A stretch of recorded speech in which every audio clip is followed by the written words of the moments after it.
এক বৃদ্ধ রাজা, যিনি আর রাজ্য শাসন করতে পারছিলেন না, তার এক জেদি রাজকুমারী ছিল যে তার বিয়ের জন্য একটি শর্ত রেখেছিল। আর এক বুদ্ধিমান রাখাল সেই রাজকুমারীর জেদকে চ্যালেঞ্জ জানায়। রাখাল কি রাজকুমারীর শর্ত পূরণ করতে সফল হবে, নাকি তার আগের ব্যর্থ হওয়া অন্যদের মতো তাকেও হত্যা করা হবে? ভাগ্য গরিব বা রাজপুত্রের মধ্যে কোনো পার্থক্য করে না। আমাদের গল্প শুরু হয় অনেক দিন আগে এক দূরবর্তী রাজ্যে, যা উঁচু পাহাড় এবং ঘন বন দ্বারা বেষ্টিত ছিল। সেই রাজ্যে এক জ্ঞানী রাজা বাস করতেন। এই রাজার এক সুন্দরী ও বুদ্ধিমতী কন্যা ছিল। তার চোখ দুটি তীক্ষ্ণ বুদ্ধি এবং বিরল বিচক্ষণতায় জ্বলজ্বল করত। এই রাজকুমারী শুধু সুন্দরীই ছিলেন না, বরং তিনি রাজ্যের সবচেয়ে জ্ঞানী ব্যক্তিদেরও চ্যালেঞ্জ জানাতে পারতেন। বছরের পর বছর কেটে গেল এবং রাজকুমারী বিয়ের বয়সে উপনীত হলেন। রাজা তার কাঁধে দায়িত্বের বোঝা অনুভব করতে শুরু করলেন। এক রৌদ্রোজ্জ্বল সকালে রাজা তার মেয়েকে সিংহাসন কক্ষে ডেকে কোমল স্বরে বললেন, আমার প্রিয় কন্যা, আমার চোখের মণি, তুমি বিয়ের বয়সে পৌঁছেছ এবং আমি তোমাকে তোমার যোগ্য একজন স্বামীর সাথে সুখী দেখতে চাই। অনেক রাজকুমার এবং সম্ভ্রান্ত ব্যক্তি আছেন যারা তোমাকে বিয়ে করতে আগ্রহী। তাদের মধ্যে একজনকে বেছে নেওয়ার ব্যাপারে তোমার কি মত? রাজকুমারী তার বাবার দিকে তাকিয়ে বললেন, প্রিয় বাবা, আমি জানি আপনি আমার সুখের জন্য কতটা চিন্তিত, কিন্তু আমাকে উত্তর দেওয়ার আগে 3 দিন বিষয়টি নিয়ে ভাবতে দিন। রাজা তৎক্ষণাৎ রাজি হলেন, কারণ তিনি তার মেয়ের বিয়ে দেওয়ার জন্য খুব আগ্রহী ছিলেন। রাজকুমারী বিভ্রান্ত হয়ে বসে রইলেন। তিনি কি করবেন তা জানতেন না। তিনি রাজকুমার বা রাজাদের মধ্যে সাধারণ কাউকে চাননি, বরং তিনি এমন একজন পুরুষকে চেয়েছিলেন যিনি তার বুদ্ধিমত্তা এবং প্রজ্ঞার সমান হবেন। নির্দিষ্ট সময় পার হওয়ার পর রাজা রাজকুমারীর কাছে এসে তার সিদ্ধান্ত সম্পর্কে জিজ্ঞাসা করলেন। রাজকুমারী বললেন, বাবা, আমি কেবল এমন একজন পুরুষকে বিয়ে করব যিনি আমাকে বুদ্ধিতে হারাতে পারবেন। তাই আমি সিদ্ধান্ত নিয়েছি যে আমাকে এমন একটি ধাঁধা জিজ্ঞাসা করবে যা আমি জানি না, সেই আমার জীবনসঙ্গী হবে। আর যে কঠিন ধাঁধা জিজ্ঞাসা করতে পারবে না তাকে তৎক্ষণাৎ হত্যা করা হবে। রাজা বিষয়টি নিয়ে অনেক চিন্তা করলেন, কিন্তু অবশেষে তিনি তার অনুরোধে রাজি হলেন এবং রাজ্যে ঘোষণা করলেন যে রাজকুমারীকে এমন একটি ধাঁধা জিজ্ঞাসা করবে যা তিনি জানেন না, সে তার স্বামী হবে। আর যদি কেউ এমন ধাঁধা জিজ্ঞাসা করে যা রাজকুমারী জানেন, তবে তাকে তৎক্ষণাৎ হত্যা করা হবে। সারা দেশ থেকে রাজকুমার এবং মন্ত্রীরা রাজকুমারীকে ধাঁধা জিজ্ঞাসা করতে এসেছিলেন, কিন্তু তিনি সমস্ত ধাঁধার সমাধান করতে সক্ষম হন। তাই যারা তার কাছে এসেছিল তাদের প্রত্যেককে হত্যা করা হয়েছিল। রাজ্যের নিকটবর্তী একটি গ্রামে এক রাখাল তার মায়ের সাথে বাস করত। এই রাখাল খুব বুদ্ধিমান ছিল এবং সে রাজকুমারী ও তার শর্তের কথা শুনেছিল। সে রাজকুমারীর নির্বাচিত বর হওয়ার এবং এমন একটি ধাঁধা জিজ্ঞাসা করার আকাঙ্ক্ষা পোষণ করল যা রাজকুমারী জানবে না। সে তার মায়ের কাছে গেল এবং রাজ্যে ভ্রমণের জন্য খাবার প্রস্তুত করতে বলল। যখন তার মা কারণ জিজ্ঞাসা করলেন, তখন সে তাকে রাজকুমারীকে ধাঁধা বলার তার অভিপ্রায় সম্পর্কে জানাল, যাতে সে তাকে বিয়ে করতে পারে। তার মা তাকে উদ্বেগের সাথে বললেন, তুমি কি বোকা? তুমি কিভাবে এমন কিছু করতে সফল হবে যা বড় বড় লোকেরাও করতে ব্যর্থ হয়েছে? আমার সাথে থাকো বাছা, আর সেই রাজকুমারীর কথা ভুলে যাও। তার ছেলে তার দিকে তাকিয়ে বলল, চিন্তা করো না মা, আমি রাজকুমারীকে বিয়ে করব। শুধু খাবার আর জল তৈরি করো, আমি গাধা প্রস্তুত করছি। মা তার ছেলের জন্য খুব দুঃখিত হলেন, কারণ তিনি তাকে খুব ভালোবাসতেন। কিন্তু তিনি পছন্দ করলেন যে তার ছেলে পথে মারা যাক, রাজার হাতে নিহত হওয়ার চেয়ে। তাই তিনি তার জন্য তৈরি করা রুটিতে বিষ মিশিয়ে দিলেন। মা তার ছেলেকে আটকানোর অনেক চেষ্টা করলেন, কিন্তু সে যাওয়ার জন্য জোর করল। তিনি কান্নায় ভেঙে পড়ে তার জন্য খাবার নিয়ে এলেন। তিনি নিশ্চিত ছিলেন যে সে আর কখনো তার কাছে ফিরে আসবে না। এমনকি যদি সে রুটি না খায়, তবুও সে তার মিশনে সফল হবে না। রাখাল তার গাধার ওপর চড়ে তার ধনুক নিয়ে তার মাকে বিদায় জানিয়ে পথে বেরিয়ে পড়ল। সে রাজকুমারীকে যে ধাঁধা জিজ্ঞাসা করবে তা নিয়ে ভাবতে লাগল। পথে তার খুব খিদে পেল, তাই সে একটি গাছের নিচে বসে রুটি খেতে শুরু করল। হঠাৎ একটি বুনো খরগোশ আবির্ভূত হল। সে তার ধনুক নিয়ে সেই খরগোশের দিকে নিশানা করল, কিন্তু সেটিকে মারতে পারল না, বরং অন্য একটি খরগোশকে মারল। তখন সে মনে মনে বলল, এখন আমার ধাঁধার একটি অংশ আছে, আর তা হলো যা দেখেছি তা নিক্ষেপ করেছি, আর যা দেখিনি তা হত্যা করেছি। পরে সে আবিষ্কার করল যে সে একটি গর্ভবতী খরগোশ শিকার করেছে। সে তার পেট চিরে ছোট খরগোশগুলোকে বের করে খেয়ে ফেলল। যখন সে খাচ্ছিল, তখন তার গাধাটি তার মায়ের তৈরি করা বিষাক্ত রুটি খেয়ে ফেলল। তৎক্ষণাৎ গাধাটি মারা গেল। তখন সে বুঝতে পারল যে তার মা খাবারে বিষ মিশিয়েছিল, যাতে সে মারা যায় এবং রাজা তাকে হত্যা না করে। রাখাল বলল, আল্লাহ তোমাকে ক্ষমা করুন মা। এরপর 3টি কাক এসে মৃত গাধাটিকে খেতে শুরু করল এবং তৎক্ষণাৎ মারা গেল। রাখাল বলল, এখানে ধাঁধাটি সম্পূর্ণ হল। আমার মা গাধাটিকে হত্যা করেছে আর গাধাটি 3টিকে হত্যা করেছে। তারপর সে রাজ্যের দিকে তার যাত্রা অব্যাহত রাখল, তার মুখে আনন্দের চিহ্ন। সে সেই রাজকুমারীর স্বপ্ন দেখতে শুরু করল, যাকে সে শীঘ্রই বিয়ে করবে। অবশেষে সে রাজ্যে পৌঁছাল। ক্লান্ত হয়ে সে একটি সরাইখানায় গেল এবং খাবার ও পানীয় চাইল। সরাইখানার মালিক তাকে বললেন, হে যুবক, তোমাকে দেখে মনে হচ্ছে তুমি এই শহরের অচেনা। রাখাল উত্তর দিল যে সে পরের দিন প্রাসাদে যাবে এবং রাজকুমারীকে এমন একটি ধাঁধা জিজ্ঞাসা করবে যা সে জানবে না এবং তাকে বিয়ে করবে। লোকটি তাকে উপহাস করে হেসে বলল, আল্লাহ তোমার ওপর রহম করন বাছা, এবং তাকে ভ্রমণের ক্লান্তি থেকে বিশ্রাম নেওয়ার জন্য একটি ঘর দিয়ে চলে গেল। পরের দিন রাখাল প্রাসাদ অভিমুখে সরাইখানা ত্যাগ করল। সরাইখানার মালিক তাকে কি ঘটবে সে সম্পর্কে সতর্ক করে বিদায় জানালেন। যখন রাখাল প্রাসাদে পৌঁছাল তখন সে রাজার সাথে দেখা করতে চাইল, কিন্তু প্রহরীরা তাকে বলল যে তারা ভিক্ষুকদের গ্রহণ করে না, কারণ তার চেহারা তার চরম দারিদ্র্যের ইঙ্গিত দিচ্ছিল। রাখাল তাদের বলল যে সে রাজার সাথে দেখা করতে চায়, যাতে সে রাজকুমারীকে এমন একটি ধাঁধা বলতে পারে যা সে সমাধান করতে পারবে না। একজন প্রহরী তৎক্ষণাৎ রাজার কাছে গিয়ে তাকে বিষয়টি জানাল। রাজা রাখালের অনুরোধে অবাক হলেন, কিন্তু তিনি তার অনুরোধ প্রত্যাখ্যান করতে পারলেন না, কারণ বিষয়টি শুধু রাজকুমার এবং সম্ভ্রান্তদের মধ্যেই সীমাবদ্ধ ছিল না, বরং রাজ্যের সকলের জন্য ছিল। রাজা তাকে গ্রহণ করলেন এবং করুণা ও দয়ার বশবর্তী হয়ে তাকে এই বিষয়টি থেকে বিরত করার চেষ্টা করলেন। কিন্তু রাখাল তার অনুরোধে জোর দিয়ে বলল, আমি রাজকুমারীকে একটি ধাঁধা বলবো, যদি সে এর সমাধান করে তবে আমাকে হত্যা করুন এবং আমি এর জন্য অনুশোচনা করব না। আমি যে জীবনযাপন করি তার কোনো মূল্য নেই, কিন্তু যদি রাজকুমারী উত্তর না জানে তবে আমি তাকে বিয়ে করব। রাজা কিছুক্ষণ চিন্তা করলেন, কিন্তু অবশেষে রাজি হলেন। তিনি রাজকুমারীকে ডাকার জন্য প্রহরী পাঠালেন। যখন রাজকুমারী পরিচারিকার কাছ থেকে রাখালের অনুরোধের কথা শুনলেন, তখন তিনি তাকে দেখার আগেই হেসে উপহাস করলেন। তিনি তার সেরা পোশাক পরলেন এবং রাজার সামনে দাঁড়ালেন। যখন রাখাল তাকে দেখল, তখন সে তার সৌন্দর্য ও লাবণ্যে মুগ্ধ হল। রাজা রাখালকে বললেন, হে রাখাল, রাজকুমারীকে তোমার ধাঁধা বলো এবং দুনিয়াকে বিদায় জানাও। রাখাল রাজকুমারীকে সালাম জানিয়ে বলল, যা দেখেছি তা নিক্ষেপ করেছি, যা দেখিনি তা হত্যা করেছি। তারপর আমি সেই নবজাতককে খেয়েছি যে জন্মায়নি এবং বড় হয়নি। আমার মা একটি গাধা হত্যা করেছে আর গাধাটি 3টিকে হত্যা করেছে। রাজকুমারী এই কঠিন ধাঁধা শুনে অবাক হলেন, যা তিনি আগে কখনো শোনেননি। তিনি অনেকক্ষণ ধরে ভাবতে লাগলেন। অবশেষে তিনি মনে মনে বললেন, আমি যতই ভাবি না কেন আমি উত্তর জানতে পারবো না। মনে হচ্ছে এই রাখাল খুব বুদ্ধিমান। আমি অন্য কোনো কৌশলে তাকে পরাস্ত করার চেষ্টা করব। তিনি তার বাবার কাছে সমাধানের জন্য 3 দিন সময় চাইলেন। তারপর তিনি রাখালকে সময় শেষ না হওয়া পর্যন্ত প্রাসাদের একটি কক্ষে থাকতে বললেন। প্রথম রাতে রাজকুমারী তার সবচেয়ে সুন্দরী পরিচারিকাকে রাখালের কাছে পাঠালেন এবং তাকে তার সাথে কথা বলে ধাঁধার রহস্য জানতে বললেন।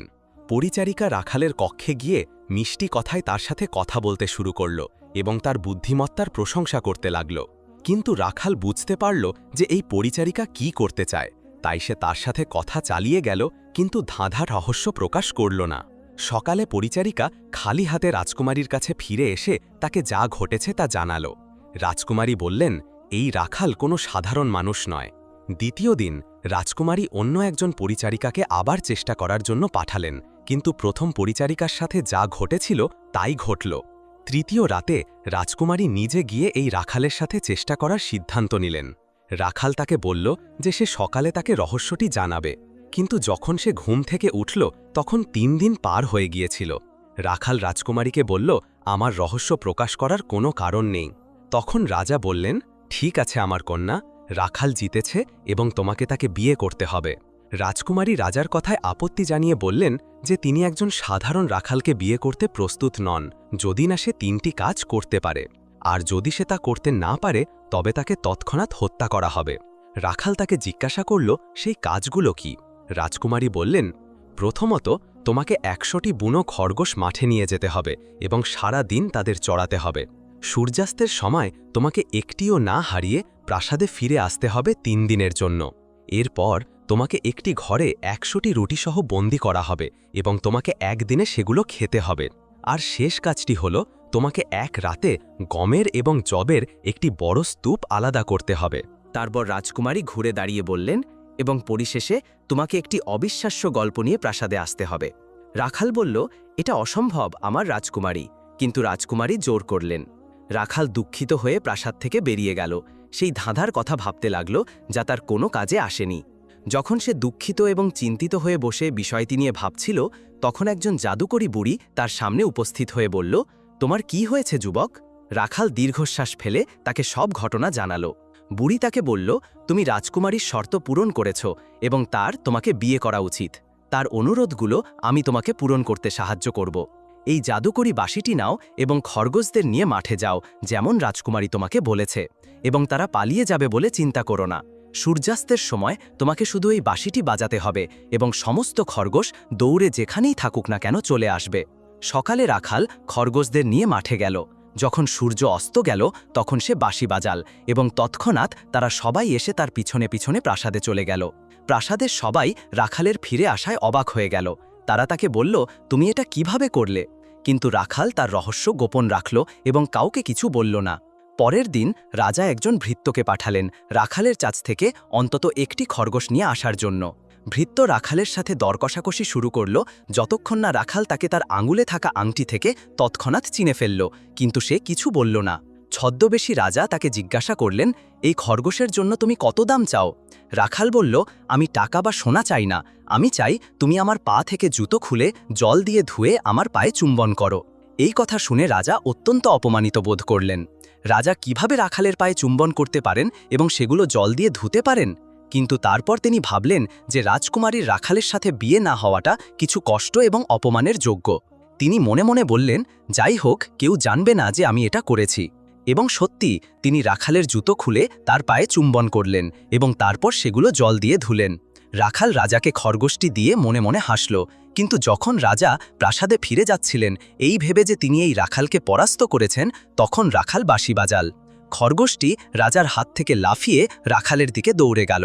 রাজা রাখালের কাছে পরাজিত হয়ে তার প্রাসাদে ফিরে গেলেন এবং কাউকে কিছু বললেন না যা ঘটেছিল। 3 দিন পর রাজা রাখালকে বললেন, ঠিক আছে, তুমি প্রথম কাজটি পার করেছ। এখন আমরা তোমাকে একটি ঘরে 100টি রুটিসহ বন্দি করব, যাতে তুমি একদিনে তা খেতে পারো। রাখাল দুঃখিত এবং চিন্তিত হয়ে ঘরে প্রবেশ করল। সে কি করবে তা জানে না। জাদুকরী আবার উপস্থিত হয়ে তাকে বলল, চিন্তা করো না রাখাল, তোমাকে শুধু বাঁশি বাজাতে হবে এবং পাখিরা রাতে এসে সব রুটি খেয়ে ফেলবে। রাতে রাখাল বাঁশি বাজাল এবং অনেক পাখি জানালা দিয়ে প্রবেশ করে একটিও টুকরো না রেখে সব রুটি খেয়ে ফেলল। সকালে সবাই রাখালের দ্বিতীয় কাজটি সম্পন্ন করায় অবাক হয়ে গেল। তারা জানত না কিভাবে এটা ঘটল। তখন রাজা রাখালকে গমের এবং জবের একটি বড় স্তূপ সহ বন্দি করার আদেশ দিলেন। তিনি ভাবলেন যে এবার তিনি রাখালকে পরাস্ত করতে পারবেন। তিনি তাকে বললেন, আমরা সকালে দেখব তুমি কিভাবে এক রাতে এই শস্যগুলো একে অপরের থেকে আলাদা করতে পারো। রাখাল বসে ভাবতে লাগলো সে কি করবে।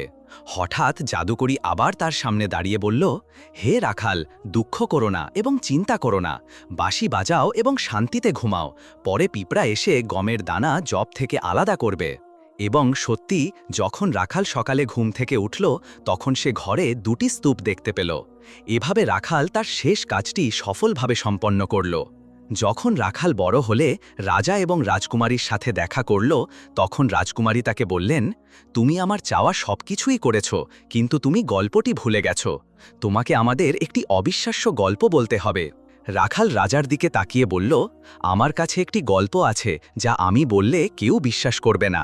রাজা রাখালের দিকে অদ্ভুত দৃষ্টিতে তাকিয়ে বললেন, আমাদের তোমার অবিশ্বাস্য গল্পটি বলো।